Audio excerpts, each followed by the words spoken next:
భద్రాద్రి కొత్తగూడెం జిల్లా కేంద్రమైన కొత్తగూడెంలో పట్టభద్రుల ఉప ఎన్నికలలో భాగంగా కొత్తగూడెం నియోజకవర్గ సమన్వయకర్త తుల్లూరు బ్రహ్మయ్య అధ్యక్షతన కొత్తగూడెం క్లబ్లో ఏర్పాటు చేసిన పట్టభద్రుల ఆత్మీయ సమ్మేళనంలో వివిధ పార్టీల నాయకులు పట్టభద్రులు పాల్గొన్నారు.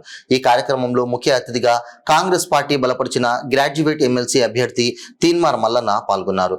కొత్తగూడెం శాసనసభ్యులు కూనంనేని సాంబశివరావు మాట్లాడుతూ ప్రశ్నించే గొంతుగా పేరున్న తీన్మార్ మల్లన్న గ్రాడ్యుయేట్స్ ఎమ్మెల్సీ ఎన్నికలలో మొదటి ప్రాధాన్యత ఓటు వేసి అత్యధిక మెజారిటీతో గెలిపించాలని, అదేవిధంగా శాసన మండలిలో నిరుద్యోగుల పక్షాన ఉద్యోగుల పక్షాన మాట్లాడే గొంతుక తీన్మార్ మల్లన్న అని అన్నారు.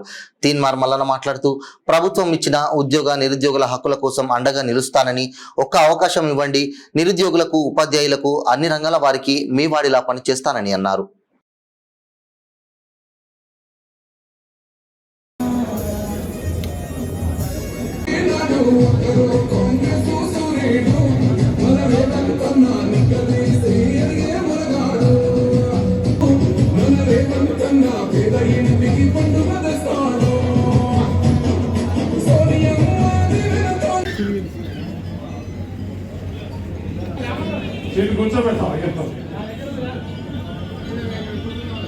పెద్దల యొక్క అనుమతితోటి కొద్ది మందికి మాత్రం మాట్లాడేటటువంటి అవకాశం ఉంటుంది.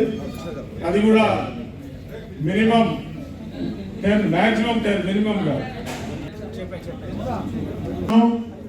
పెద్దలు డోర్నాల పాపారావు గారిని వేదికకి రావాల్సిందిగా కోరుతా ఉన్నాను. కయ్యం గారిని వేదికకి రావాల్సిందిగా కోరుతా ఉన్నాను. అదేవిధంగా జెడ్పీ చైర్మన్ కంచర్ల చంద్రశేఖర్ గారికి, కోనేరు చిన్ని గారి ఎన్నికలు మనకు బీఆర్ఎస్ అంటే అప్పుడు టీఆర్ఎస్ గెలుపు ఎమ్మెల్సీ స్థానాన్ని మన అందరి మద్దతుతో సిపిఐ సిపిఎం పార్టీల మద్దతుతో మన మల్లన్న గారు కాంగ్రెస్ అభ్యర్థిగా గెలవబోతా ఉన్నారు. కార్యక్రమం ఇచ్చినటువంటి బ్రహ్మయ్య గారు, వేదిక సిపిఐ సిపిఎం కాంగ్రెస్ పార్టీ నాయకులు, అలాగే రేపు కేసీఆర్ చేతిలో తెలంగాణను, నరేంద్ర మోడీ గారి చేతిలో భారతదేశాన్ని పెట్టినప్పుడు పెట్రోల్ ధర ఎంతుండే? 60 రూపాయలు ఉండే. ఈయన దగ్గర నుంచి మళ్ళీ మనకు అప్పచెప్పినట్టుకు ఎంత అయింది ధర? ఇగో ఇది వీళ్ళ అభివృద్ధి. అర్థమైందా? 400 రూపాయలు ఉన్నప్పుడు కాంగ్రెస్ పార్టీల చేతికి గ్యాస్ బుడ్ల ధర అంతున్నప్పుడు అప్పగిస్తే 1200కు మళ్ళీ మనకి ఇచ్చింది.